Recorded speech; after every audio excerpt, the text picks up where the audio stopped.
Welcome to the Commentary Magazine Daily Podcast. Today is Wednesday, May 21st, 2025. I'm John Podhoretz, the editor of Commentary. With me, as always, Executive Editor Abe Greenwald. Hi, Abe. Hi, John. Senior Editor Seth Mandel. Hi, Seth. Hi, John. Washington Commentary columnist and Director of Domestic Policy Studies at the American Enterprise Institute, Matthew Continetti. Hi, Matt. Hi, John. And joining us today, man with the #1 podcast in America, I believe. Well, at least on one chart. Number one new podcast. Well, number one new podcast in America. Not competing with the granddaddy of them all, the Commentary. Number podcast. one in your hearts. Number one new podcast. All in. Mark Halperin. Welcome again. Welcome back. Welcome again. Welcome. Thank you. Are you saying my podcast is called All In, or you were saying I'm All In? You're all in, but it's not called All In. No, it's called Next Up. Next up. I'm sorry. That's okay. You know what? I was driving in New Hampshire yesterday because I had to go. My daughter's in boarding school in New Hampshire, and I drove past a billboard that said "All In," and then it was like, "Hire this lawyer, like hire this team of lawyers. They're all in with you to get a contingency fee." So I was very amused by that, and that's why it stuck in my head. Mark, you being one of the few people in the media who you told me last year that the extent of the general, or over the last couple of years, that the extent of the general corruption in the Biden world is way deeper than we know, and that the story of the Biden family and Biden's own behavior as a politician is more deeply corrupt than anybody has been acknowledging. So this double whammy of the Tapper-Thompson book and the cancer diagnosis and the release of that information, is this the fulfillment of your expectation that at some point the chickens were going to come home to roost and Joe Biden was going to sort of be exposed as the corrupt person or the leader of a corrupt enterprise that you thought? I mean, yes, but I'm so baffled by this because this is not like some great deep sourced reporting or investigative work that I've done. You look at, to give you 1,000 examples, but particularly Biden Inc., particularly how they dealt with the allegations about Hunter's business dealings and how they dealt with the cover-up of his obvious mental decline. There are other examples, and I'm not saying that Joe Biden is a morally worse person than Donald Trump. I'm not saying that that he's not like other politicians. I'm saying he is like other politicians, but that the examples for him are in such sharp relief because he's got elected president of the United States in part because of the cover-up again of those two big stories, but other things as well. And it juxtaposed with the press's general treatment. He's gone through tragedy of his life. He's such an empathetic, great guy. They're such a wonderful family. Again, I'm not here to throw stones at them or to say they're worse than others, but this, to me, as you said, it's just the putting in sharp relief something that's been in plain sight forever, which is that they're pretty prone to lie whenever it's in their personal interest to do it. Okay. By the way, I have a couple of corrections I have to make to things I've said in the last couple of days. First of all, yesterday I referred to the Gibson score of 9. It's the Gleason score. Got a lot of emails about that. So I had a brain freeze and need a cognitive test, the kind that Biden apparently didn't take. The second is a real disagreement among our listeners about my characterizing the Biden, the possibility that Biden only found out about his prostate cancer last Friday as being remarkably cynical. Because they cited various reports over the last couple of days that this kind of cancer being discovered in metastasis in this way, that in something like 3 to 7% of cases, that is something that happens with prostate cancer at this stage. I don't think you should be so quick to apologize for that one, because I happen to know that in those studies that say 3 to 7%, none are sitting presidents. Right. But I mean, right. There's that. But I'm also, what happened is people said, I said that it was, they say that doesn't mean that it's rare. And my point is that in 90, the point is you've got to flip it around and say this is an exculpatory piece of data. And that means that 93% of people are in the other camp. So is it extraordinarily rare? Yes, that's 3 to 7 out of 100. Not, and so there was this, again, I got these emails saying isn't the it's point that unfair. You're saying rare and it's not really rare. And if that's not rare, I don't really know what rare is. the point is that Biden has no credibility? Right. That's the point. We don't know the full facts here. He had a spokesman come out yesterday say that he hasn't had the PSA test since 2014, over a decade. And then there's other Biden-friendly media sources reporting today that, medical guidance says that after 70, you don't need to get the PSA test. But as Mark points out, the sitting president, the current president right now, just got one in February, and they detailed it. And so given the history of the Biden family that Mark laid out, given the current debate over how the Biden family, his closest aides, and the broader media obscured, covered up, deflected from his obvious mental and physical decline, there's reason to be curious. And it's not just another conspiracy theory. It's amazing that the Biden, the Democrats, and the Biden-aligned media have trotted out the same line they've been using for the past 5 years, which is anyone who says, maybe there's more to this story here, or maybe, guess what, the Bidens aren't being totally honest. Well, we're engaging in conspiracy theories and misinformation, the same code words. Whenever you hear those code words, I've now become determined that you're on the right track asking questions. Right. Amen. Okay, I'm not saying that one shouldn't ask questions. I also want to point out two interesting things that happened yesterday with Jake Tapper and Nick Thompson, who went on your colleague Megyn Kelly's podcast. Alex Thompson. I'm sorry, Nick.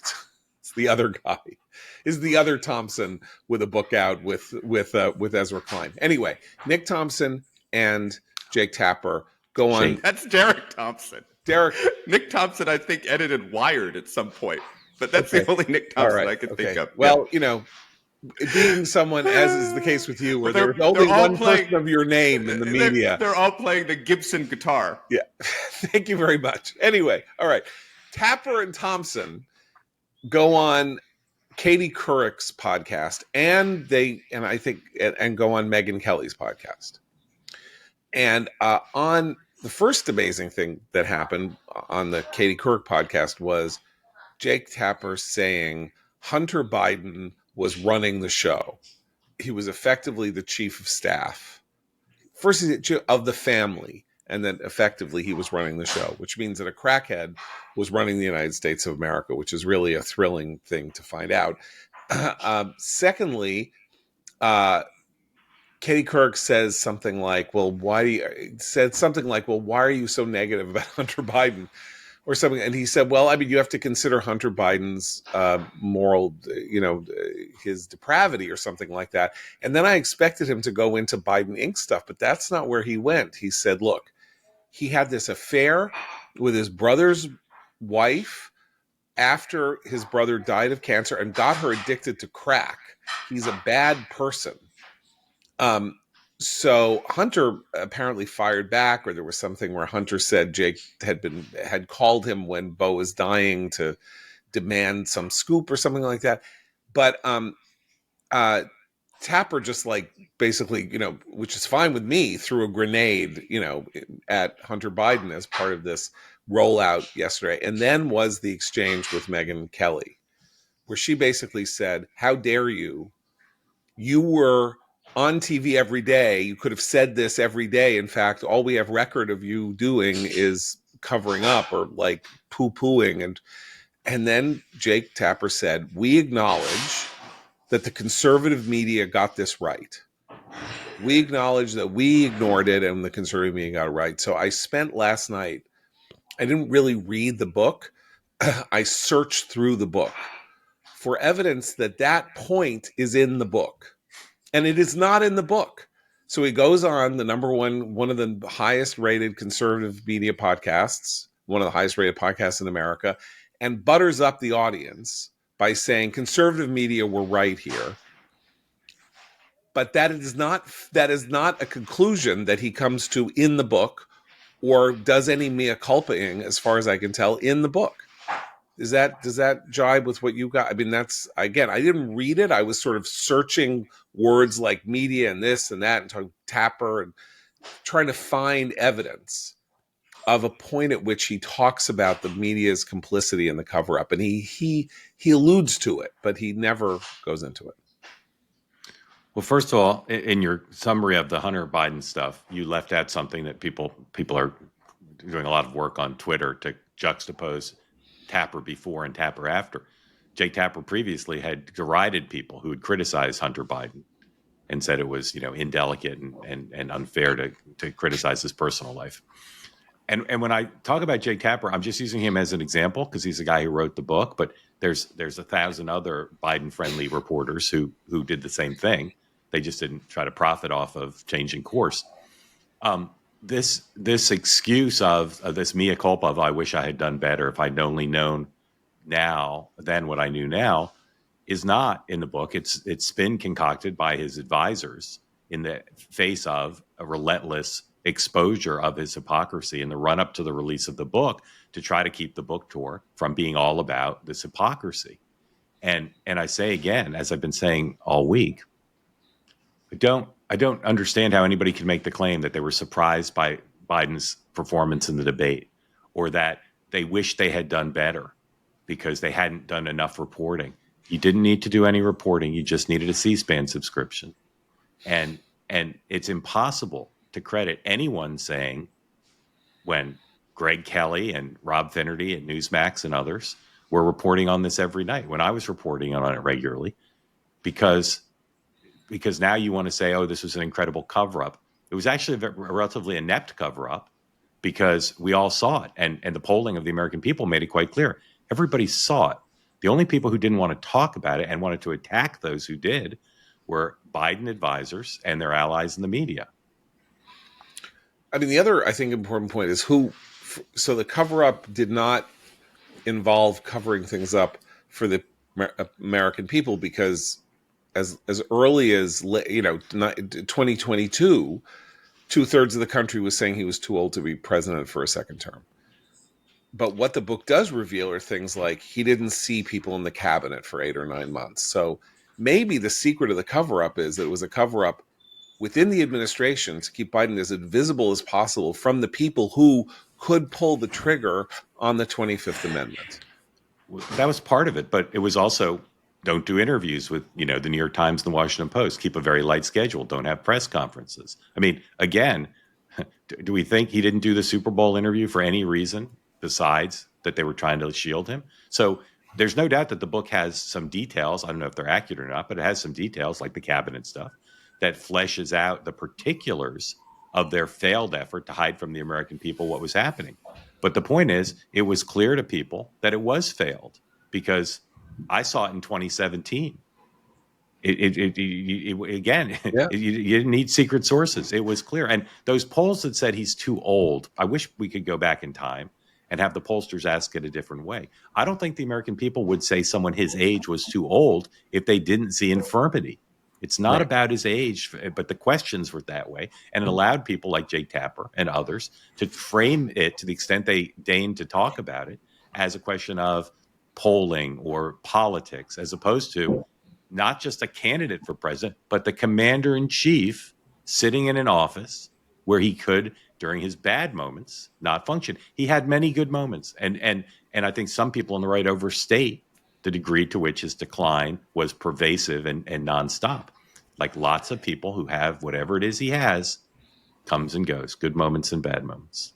I think this point about how it was an inept cover-up is very on point. And in fact, it wasn't really a cover-up at all. It was because it was all out there. They gave him the small steps. They would guide him to when he didn't know where he was going. They sort of signaled for him to stop. Jill has signals for him to sort of stop talking. And also, it wasn't a cover-up at all. It was just the denial. It was just about saying, no, he's fine. And the Biden family did it, the White House did it, the Democratic Party did it, and the media did it. And that's really the whole of it. It wasn't this elaborate cover-up. There were some moments when he would slip the leash, so to speak. And I keep thinking of the hastily called press conference in the Oval Office after the release of the Hur report, right? After the release of the special counsel saying he wouldn't bring charges against Biden for withholding classified information after he was vice president, because if the case went to jury, no jury would convict a well-meaning elderly man with a poor memory. Biden was clearly furious to have, and he had this moment in the Oval Office, and that for me, and this happened slightly before he declined the Super Bowl interview. It was clear that this guy could not run for president or be president for another 4 years, because he was yelling at the press. In the middle of denying that he was mentally incapacitated or troubled, he confused Iraq and Mexico. It was a moment where you got to see him in a kind of ad hoc, angry fashion outside the control of his handlers. And when people saw it, there was no other question that he could not serve another term. One important piece of data also is this clip that people have surfaced of Biden giving a speech in 2022 in which he says he has cancer. He says, those of us who are fighting cancer, or something like that. And so looking at it either way, when people sort of dropped, conservatives focused on it, and then liberals and people in the media said, well, it was just a moment where he spoke confusedly, or he'd had skin cancer or something like that.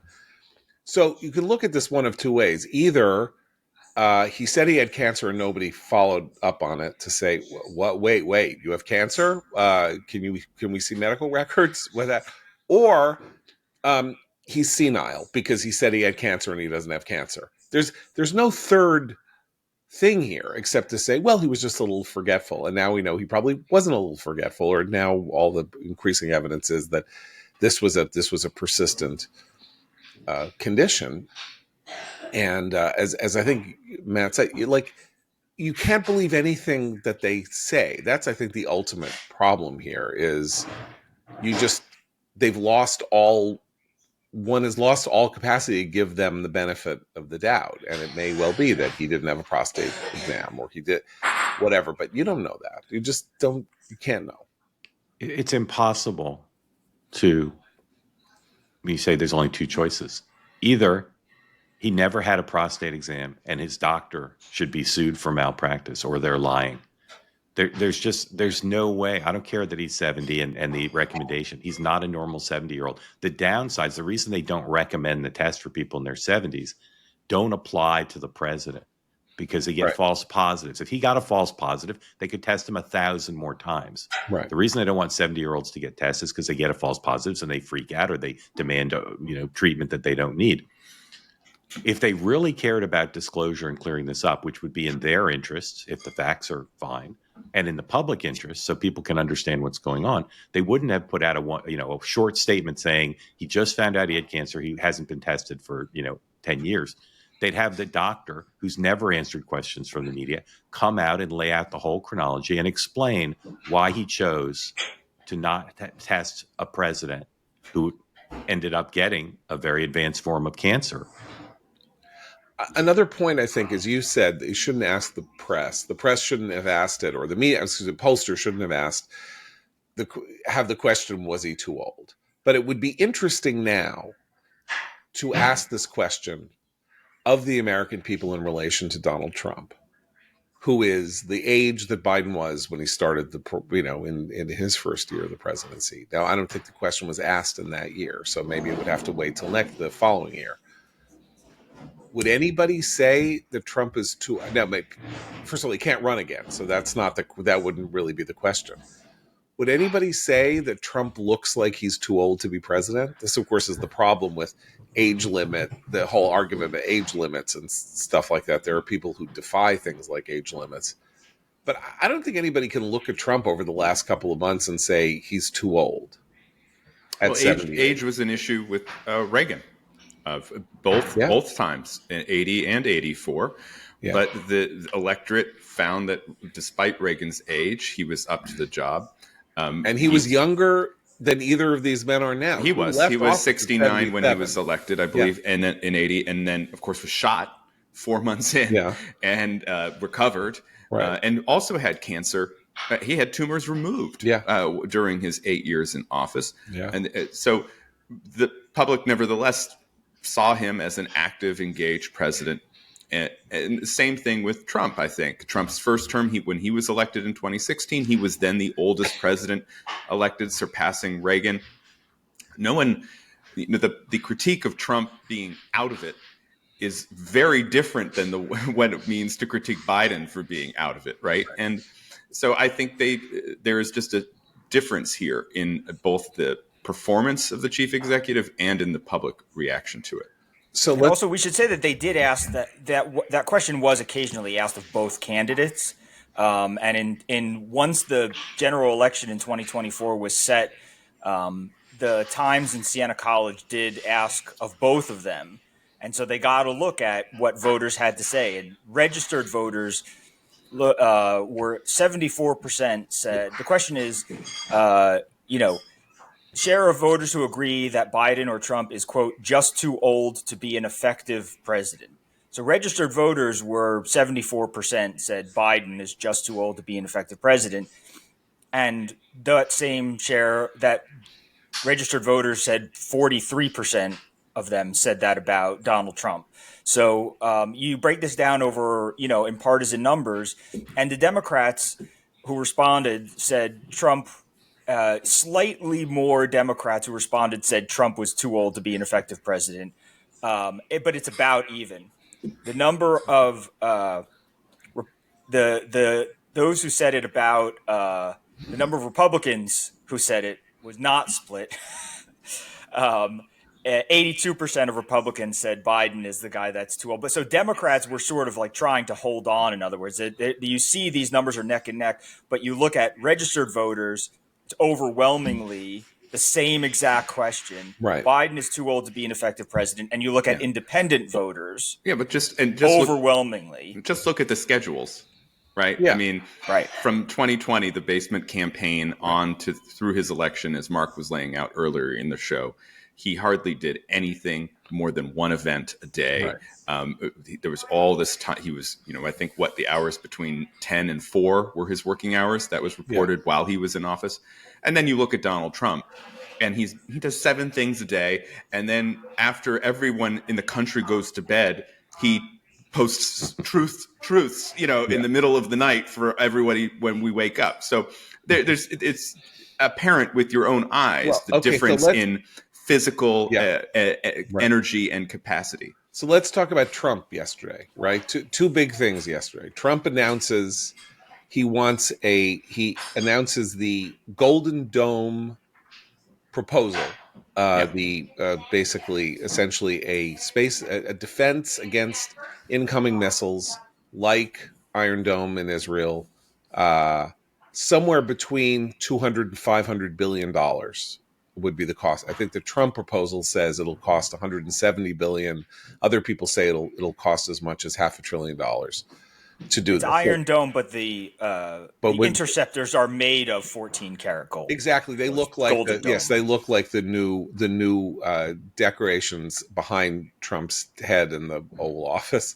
And so that's in the afternoon. In the morning, he went to Capitol Hill to bully the Republican caucus into unanimously agreeing to pass the one big beautiful bill, the budget bill with the tax cut plan. He said it's time to stop negotiating and start voting. So that's pretty interesting. Like he basically had a pretty busy day. Proposed this massive, maybe the largest single defense expenditure program in American history, like of one sort. Well, I mean, I guess it depends on how you grade the cost of what the Iron Dome is based on, which is the Strategic Defense Initiative announced by Ronald Reagan in 1982. And of course, Trump mentioned Reagan in outlining Iron Dome and said Golden Dome, and said we're completing Reagan's work. I was struck, and I'm interested in Mark's take on this too, watching the feed of Trump's arrival at the Capitol to give the pep talk to the House Republicans, he gave two separate press availabilities. I thought he was very high energy. He was like optimistic Trump, which you don't see as often, I think, in public, but is very charismatic, very good. And then all the readouts of the speech that he gave to the conference suggests that it was a pretty big hit. And of course, there's the egregious Thomas Massie, who is never going to vote for anything that advances the interests of the Republican Party or the country. But I think it did make some sway with some of the other Freedom Caucus members who will be crucial to the vote that Speaker Johnson wants to hold tonight. Right. Okay. So the point here is that Trump was persuasive with the people that he should be able to persuade. But also, this is the vigor that we're talking about that Biden was never able to display, not even for a single day in the White House. It was sort of like if he did something vigorous, it was shocking and surprising. And it's not like Trump having a day like this is anything out of the ordinary. He had this whole week last week in the Persian Gulf in which he was clearly just sort of full of beans. However you feel about what he said, and I didn't like a lot of what he said and all of that, he's clearly deeply engaged in the job of being president, even in a way that he wasn't in the first term. Like there's a lot of substantive stuff going on here, world historical stuff in the Middle East, with Ukraine and Russia, with the big beautiful bill, all of that he is getting his hands dirty with, or really plunging into it. And as I say, that's something that we basically didn't see from Biden, period, ever. Maybe he made some calls, when a bill was in trouble. But much of his domestic ended up being. When he did, I mean, I want to hear from Halpern, but remember when he was trying to bully Manchin into supporting Build Back Better, the other BBB, it failed. And it wasn't until summer 22 when suddenly Schumer struck a deal with Manchin to get the Inflation Reduction Act, so-called, through the Congress. So if anything, when Biden intervened, it made it worse. Yeah. Right. Okay. On missile defense, it'd be great if we had a foolproof way to shoot incoming attacks on the United States. But what you see if you go back to the SDI debate under Reagan is it's unlikely that the technology will be perfect. We see that in Israel. Golden Dome, Iron Dome shoots down a lot, but it's not perfect. And the problem is it's destabilizing. It lulls the United States into thinking that we are impregnable. And it encourages our enemies who do have the missile capacity to shoot at the United States to say, well, we can, in a certain circumstances, we can shoot a ballistic missile, intercontinental ballistic missile at the United States, and America can shoot it down. And so, we're not going to be escalating the conflict. Those are dangerous things. So I don't care how much they spend on it. I'm deeply skeptical that the United States could build such a system, particularly in the age of drones, that would actually defend the country. I think it's a colossal waste of money unless somebody can prove before we spend $1 that it will actually work. So I have a related problem with it. It's not. I'm actually all in favor of a countrywide missile defense, top of the line missile defense system, if it's legitimate. My concern with this and a number of things that Trump does is that these rollouts, these announcements are like deep fake visions. Like they kind of resemble reality, but they're very fantastical, and it's going to be the greatest. We have things that are sci-fi that no one can imagine. It's a Golden Dome, and it'll be done before I get out of office. And my fear is that the announcement and the reality are too far apart often. And he makes this fantastical announcement, and then he has some tech zealots say, "Don't worry, we're going to take care of the rest," and then it fizzles out somewhere. And that's what I don't want to see. So I think this is a very smart point, which is to say that he's a real estate guy, and in New York, here's what you do when you have a real estate plan: you make pictures. You say, "Here's this area. Here's what it's going to look like when I'm done with it. Look, there's a park, and there's a park on top of a building, and here are people walking in the park around the beautiful buildings and all of that. and you sort of make people go, that looks fantastic. And you go, yeah. You just need to make sure that the city sells me the land and that I get $5 billion in loans. And you can get this. It's great. So that this is part of the way that salesmanship of his prior career, plays a game here. But SDI was fantastical in 1984 when Reagan mentioned it in the State of the Union address. And now what we have is almost 20 years of Israel deploying a missile defense that is 90 to 95% successful. I mean, during the 2014 war in Gaza, Iron Dome intercepted, I don't know, 4,000 missiles. Yeah. How about the one that? How about the one that hit near the airport the other day? Didn't intercept that? No, right. No, that you're right that it's not impregnable because nothing's. But imagine this scenario 10 years from now. Just imagine this scenario 10 years from now. Not when Trump is in office, because it'll never be done while Trump is in office. That's a delusion. But imagine that there is a terrible moment when a missile strike hits New York or Washington or something like that. And then the American people say, wait a minute, Israel has had missile defense for 20 years. Now, Israel got this psychology mark that you talk about, which is that they thought they were impregnable, and then they took their eye off the ball in Gaza with Hamas and did not say, wait a minute, maybe we need to have better intelligence on Hamas because maybe they got something cooking. That was the concepcia that failed so horribly and depressingly, as Jonathan Foreman laid out in his piece on how Israel failed on October 7th in commentary last month. But no one would ever be able, it would sort of be like 9/11, where it's like, what do you mean you didn't know that Al-Qaeda was coming? Can I make a historical point too? I mean, this is the commentary podcast, so my hawkery is going to come out here. But a couple things. One is, you're right, you don't want to have missile defense provide a sense of false security, and that's why it's important to also plus up your strategic arsenal, right? Your nuclear arsenal in order to continue deterring foes, and you need to plus up your conventional forces, your Army, Navy, Air Force, and Space Force, which is what was part of the overall Reagan doctrine, not the specific Reagan doctrine Charles Krauthammer identified in 1985, but the broader Reagan approach to defense. The other thing about SDI was, even though the technology was very pie in the sky when Reagan announced it in '82, and led to Ted Kennedy calling it Star Wars, we now know from the Soviet archive that the communists were extremely troubled by it. Yeah. And it was a game changer in the sense that it was another proof of America's qualitative technological edge. And when Reagan finally met with Gorbachev in Geneva and Reykjavik in '86, Gorbachev's sole demand was give up SDI. Give up SDI. And Reagan said, no, I'll give it to you.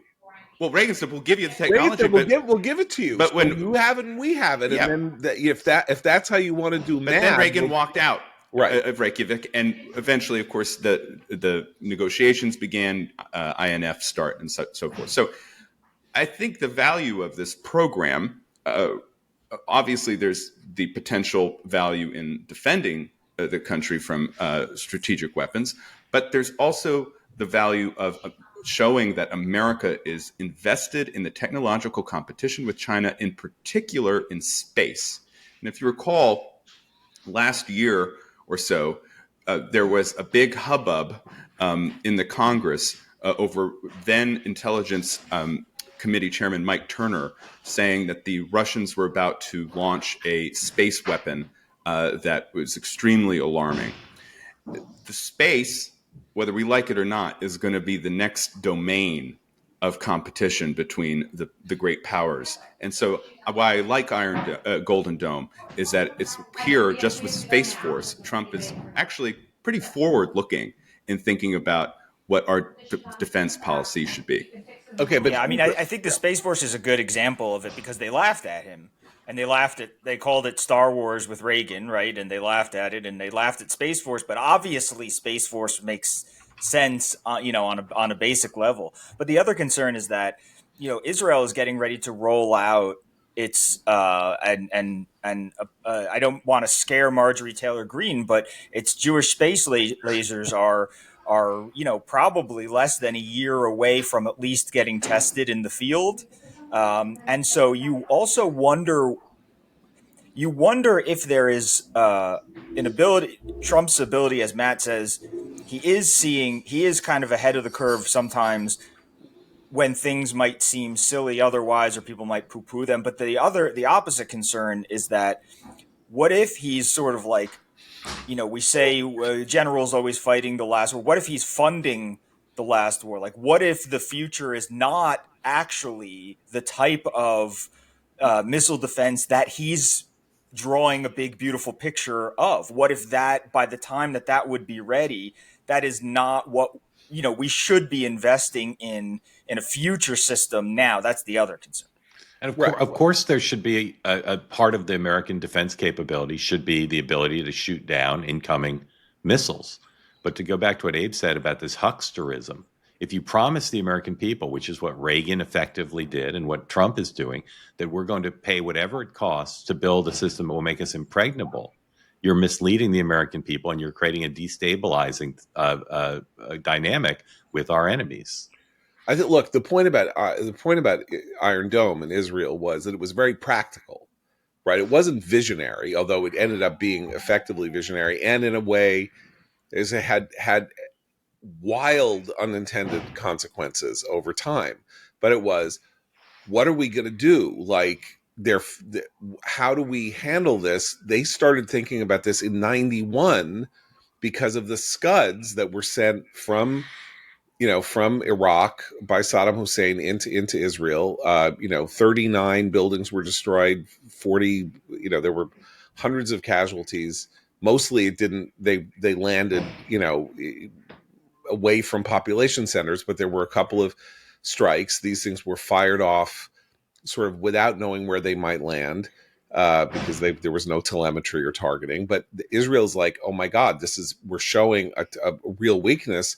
We have to think about this and do something practical, because Hamas is right on our border, and it's not that hard to fire a missile from the ground unless we invade. So it wasn't conceived of as this world historical system that was going to change the world as we knew it. It was more like, how do we protect Tel Aviv from Gaza if they're going to buy missiles and fire them, or if Iran is going to provide them missiles? Like, what do we do?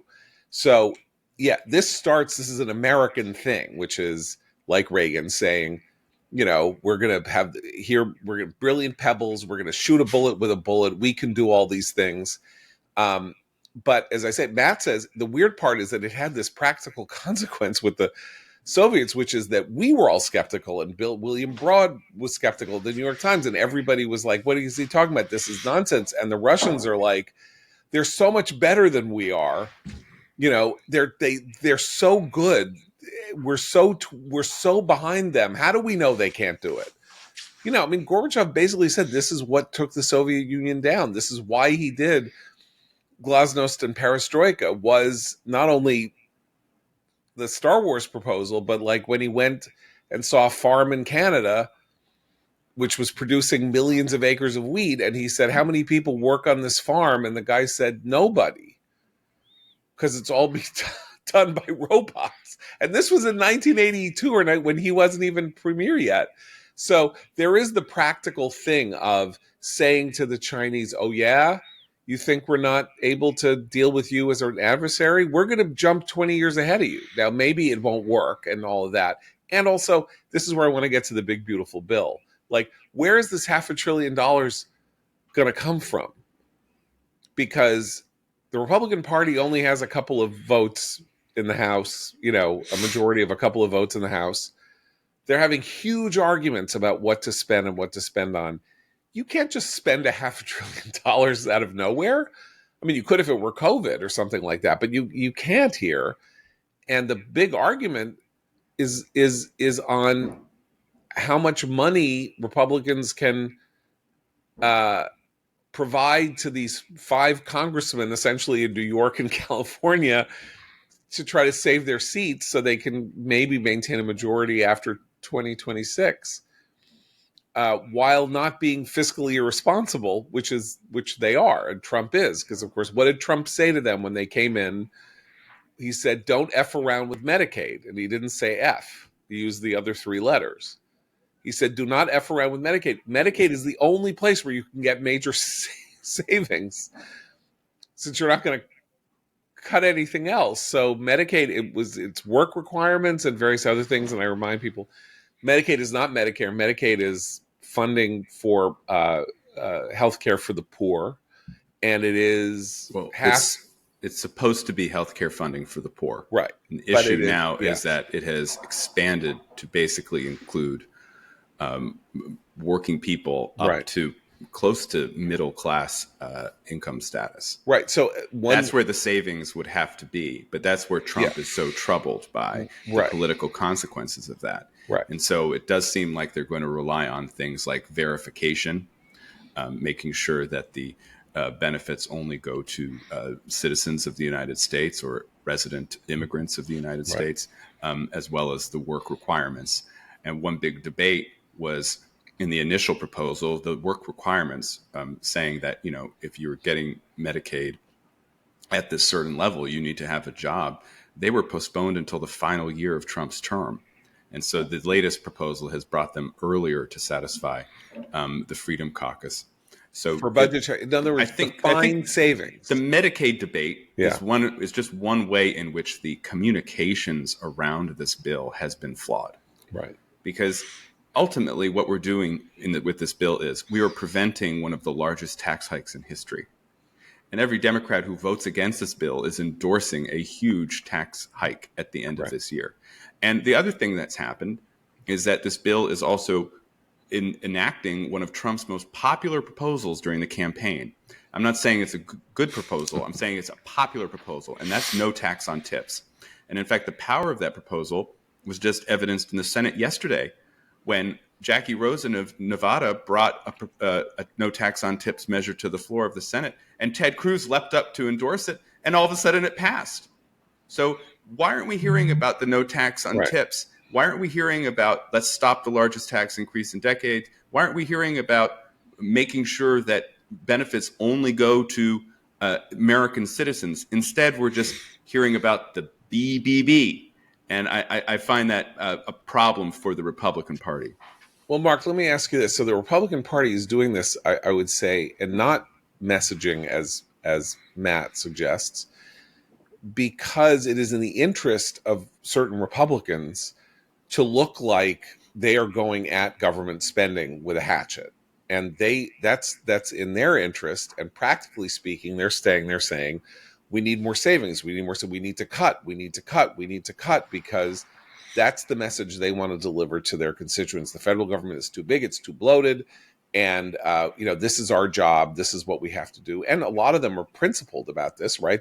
They genuinely think the country is going to go over the fiscal cliff sooner than people think. And that means the government goes broke. And that, I don't even know where the number is now. Like Paul Ryan said 2032. Some people say now it could be 2029 if on the current trajectory. So you have Republicans who want to be seen as being budget hawks, and Johnson and the leadership are just practically dealing with how the hell do we get this thing passed when you have some people who are budget hawks, and then you have these 5 Republicans or whatever it is, 8 Republicans who are like, we're not going to vote for this unless you give us way more in the state and local tax deduction category than we can have. So, it's a classic problem of whose interest is best served. You're saying for Trump, it would be better to say, and for Republicans in general, stop the tax hike. Stop the tax hike. That's what we're doing, is we're preventing a giant tax hike. But as I say, individual Republicans then in weird collusion with the media who want to portray them as evil monsters who want to destroy Medicaid. It reminds me of how when the moral majority became a gigantic controversy in 1981, and moral majority emerge, and it was the first one of these. My God, there's a secret force in American politics that's controlling everything, getting people votes. And Bart Giamatti, the president of Yale, gave his gave a speech at Yale at the commencement about how they would fight the evil of the moral majority with every fiber of their being. And of course, the moral majority had only an interest in saying, yeah, we're as powerful as you say we are. Right. We control everybody. We're, bow before us. It's sort of the same thing with the budget hawks, which is bring it on. Keep talking about how we want to cut. We want cuts. Like, that's what we want people to think of us. I'll try to say, I think, 4 things that are all true. And briefly, one is the president did yesterday. You mentioned his 2 encounters with the media as he arrived to speak to the conference yesterday. On occasion, he did produce the message that I think is most Republican strategists would like him to say, which is we're trying to prevent the biggest tax increase. We're the party of cutting taxes, and we're the party of restraining the growth of government, not cuts, restraining the growth.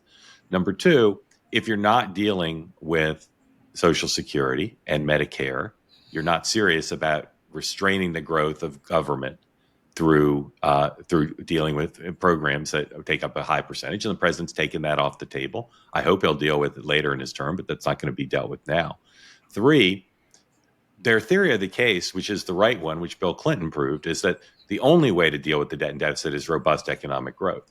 And if they're right that this bill in combination with the tariffs and energy policy and other deregulation policies produces GDP growth above 3%, that's their theory for how to reduce the deficit. They have optimistic projections about growth that most people don't believe, but I applaud them for aspiring to high growth, because that is, I think, within the reach of America if we believe in it and do the right things to bring it about. Finally, this bill is, the product of sausage making. It's not anything that that it's being described as in a complete way. It's a big mess, and it's a big mess intended to get enough votes to pass the House and then the Senate. And everybody who wants to say, as President Trump likes to say about anything he touches, that this is perfect, it's just not. No matter what you believe in, it's not a perfect bill. Matt, what do you think the prospects are for some version of this bill passing the Senate? So this version, what passes the House won't pass the Senate. Right. There will be major modifications to it, and then there will be a reconciliation process. So this is going to go on. We talk about forcing mechanisms. The first that's going to come up is the debt ceiling vote sometime later this summer. And the current bill under consideration in the House includes a debt ceiling increase that would get us through at least the next couple of years. So one reason to pass it sooner rather than later, the whole package, is that you avoid a debt ceiling fight later this summer. The second forcing mechanism is December 31st, 2025, when at midnight in the dawn of the new year, all of the tax rates will go back to where they were before the 2017 bill. So I do expect the Republicans to pass this legislation sometime in 2025. Failure to do so would be a huge mess. It would be like the original BBB. There'd have to be some kind of improvised way of getting the pieces of it over the next couple, before the midterms. But I think it is that Republicans understand it's necessary to pass. The question is just when.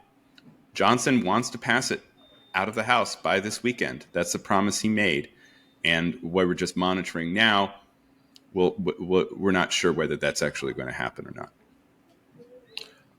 Mark, what do you think the prospects are for, let's say, the Senate agreeing to the SALT number, which is now raising the deduction to $40,000 a year for state and local taxes for people with incomes $500,000 and under?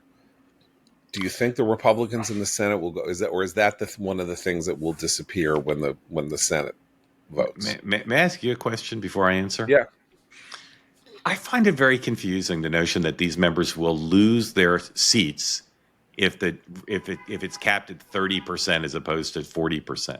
I can't imagine any constituents, except for the super wealthy people in their district who care about it, Am I wrong? I see like if you vote for Medicare cuts or Medicaid cuts, I could see that being in an ad. But what's the negative ad? He didn't fight to get it to 40% as opposed to 30%. He only brought you a 10% increase in the salt cap. Yeah, So I vote don't him get out. I'm not. If you guys have an answer, I'd love to hear it. You can treat it as a rhetorical question, but I just find it confusing that they're acting as if their seats will be in jeopardy if it's 30 as opposed to 40. Their seats are in jeopardy anyway, right? Correct. That's the whole point. I don't deny that. Yeah. But normally when people talk about walking the plank and compromise, whatever, it's on something where they could understandably say, if you ask me to vote for this, I'm going to lose my seat. But I just don't understand. I mean, 30 versus 40 being like a voting issue in these districts. The Republican circular firing squad is something to behold. Yeah. I mean, it's just and it never goes away. Yeah. They're always ready to point at each other. But I think Trump's argument, the point that you made, which is what is needed to save their seats, is robust economic growth. In other words, what they need is for people to feel like the country's on the right track and that their income is going up. They got a plan. They got a plan to do it. Right. Not just a plan, but you could actually see robust economic growth in 2026. They've got a plan that they're doing. Yeah. The answer to your question is the Senate's a little confusing in terms of what will the will of the Senate do to this House bill, because it's not unidirectional, right? Within the Republican conference in the Senate, there are some people who will want to push it one way, and there's some Republican senators who want to push it the other. I have very little doubt that they will work their will and they will produce another bill. I think that the decisive question about whether this bill will pass is, will the House accept being jammed by the Senate version? Because the Senate will change it in ways that will disrupt the carefully calibrated politics that are probably within the next 48 or 72 hours going to produce initial House passage of the bill. But I think that the real focus is regularly speakers of both parties work with their Senate colleague, if they're in the majority in both chambers, and sometimes if it's bipartisan, to jam the House, to basically say, we're just going to tell the House when the bill comes back from the Senate, we have to vote for it. Because the alternative is to figure out how to pass a new House bill and then repass it in the Senate. And this never ends. So I think that the question is not exactly, I don't think, how will the Senate change the bill? It's, will Speaker Johnson and the president convince a majority of House Republicans we're just going to have to swallow what the Senate gives us, even though it disrupts the bargain that we struck on initial passage. It's just it's impossible to game out, because I just think, for example, your point I think is very solid, which is 40 or 20. Like, a lot of people don't pay much more. I mean, how much do people pay in state and local taxes with an income under $500,000? I mean, they pay a lot nothing, depending on what state you're in. But I mean, in for example, in New Jersey, which is a particular focus, or New York State, the problem in some of these counties, like Westchester County, is more property taxes than it is state and local taxes. And people I know relatively affluent in these places, unless you're really rich, you're not getting to $40,000 in a deduction. I mean, that's where actually the number of 500,040 is pretty good, because I'm not sure that people who make 500,000 or less won't be completely satisfied with that number. But I don't know that that's worth having this fight over. And then maybe the way Trump looks at it is, he can't game out November 2026 for Mike Lawler and LaLota and these people who are Young Lee and these people who are insisting on this. So he needs the bill to pass, and the country needs the bill to pass, and the hope for economic growth needs the bill to pass. So they should go along with it and go in with him on the same bet that he's making, and if that means that they don't get the number that they want, are they really, in the end, going to tank the bill? Is Mike Lawler going to tank the gigantic bill that features make sure that there isn't this tax hike at the end of 2025? I find it kind of hard to believe that when push comes to shove, he won't say, all right, I got no choice now. And I think that's why most people believe that this bill will pass by the end of the year. Okay, so very quickly, because Mark's got, we have a situation in which Israel has now uh, Gideon's, what is the Chariots. chariot? Thank you. I think yesterday I said Gideon's shield. Gideon's chariots is moving in Gaza, and we have the prime ministers, the president, prime minister Macron, Starmer, and Carney, all insisting that Israel stop immediately, or there are going to be consequences from these allies of Israel in the form of England, France, and Canada. Very confrontational language in this letter. Um, Domestic politics are playing a real role here in these countries, which, as Stephen Pollard wrote about for commentary last year, the Labor Party is now very dependent for maintaining its majority on Muslim voters, uh, and that they must show the flag in this way. Simultaneously, release of a story from the UN that unless Israel allows aid in, which it did, allow 93 trucks in yesterday from the UN, that 14,000 children were going to die in the next 48 hours of starvation. As Nicole Lampert points out on Twitter, there was a story. This got spread all over the place, and NBC News reported it. And the story is actually that a report from the Integrated Food Security Phase Classification stated that there would be 14,000 severe cases of acute malnutrition between April 2025 and March 2026 if there was no aid brought in. And this number was then perverted into the notion that 14,000 kids are about to die of starvation now, which is a psychotic number, no matter how you slice it, because how can you know whether someone's going to die of starvation now, and where did they get 14,000 from? But also you look at the numbers of casualties in this war and you say 14,000 children dying over the next 48 hours is obviously insane, and like not something that Hamas has even tried to claim. That's the thing here, is that the UN has gone so far beyond what Hamas and others have tried to claim. They're just making up numbers. And when asked about it, they said, well, the important thing is that people will die. They sound like people on Twitter now, like net neutrality. People will die. And that's just their response to virtually everything. Right. But the other thing about the UN is that of those 93 trucks, how many did the UN say made their destination? It's fewer than one. The UN says 0 trucks of those 93 made their destination because of things like security problems and traffic.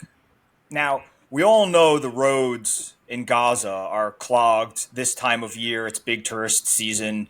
There's all sorts of concerts in the amphitheaters and stuff like that. It's baseball season. There's lots to do. Traffic. The thing about the UN is that they have so completely lost the plot that what they're trying to do is say, Israel says, if we hand it over to you, the UN, and just let you bring these trucks in, they're going to go to Hamas. And the UN says, well, no, but we don't really care. And then they bring in 100 trucks, and the 100 trucks go to Hamas. They're not, I promise you, they're not stuck in traffic at Columbus Circle. It's not just that, by the way. It's also that they don't want to deliver the aid because they want to stop the war. In other words, if Israel allows aid in and they can say, yeah, we're getting the aid to people, then Israel will have done what Trump asked, and what Trump asked, which is let aid in if you're going to go all the way. And it is therefore in their ideological interest to say, well, we can't get the aid to anybody, so double time Israel has to stop the war, which is why this letter is so alarming to so many people, and why Israelis, a lot of the Israeli elites, are freaking out at the thought that we've lost France, Britain, and Canada. But of course, if they've lost them over this, they've lost them over everything, in my view. So, you can't sort of make nice with them, but. Right, but that's exactly right. They delivered. I mean, the story is probably that the UN delivered 100 trucks of food and supplies to Hamas yesterday, which means the public is not going to get it. And so the other side of what you're saying there, the other side of the double game is then they can also say, tomorrow 14,000 children are also going to die because nobody got any aid. Why did nobody get any aid? Well, that wasn't Israel that prevented. Israel said, we have a different plan to bring in aid and make sure it gets to the people who need it, but we have to establish certain security barriers in order to do that. And the UN said, no, just drive the trucks in. And so nobody's getting aid anyway, and they can continue the famine thing while Israel is doing exactly what they're asking it to. So we have to wrap up, but I just want to make the point that it's the dog that hasn't barked yet, and that's the United States. Why did the food go in? Trump said, you have to put the food in. But he didn't say, stop the war. Right. And in fact, the negotiations seem to have broken down in Qatar, right? And until Trump says it's time to stop BB, the war is going to continue. Right. Totally agree. And what's going on between those two guys is very opaque right now, but Trump and Netanyahu, but there's obviously a lot going on. A lot. Okay.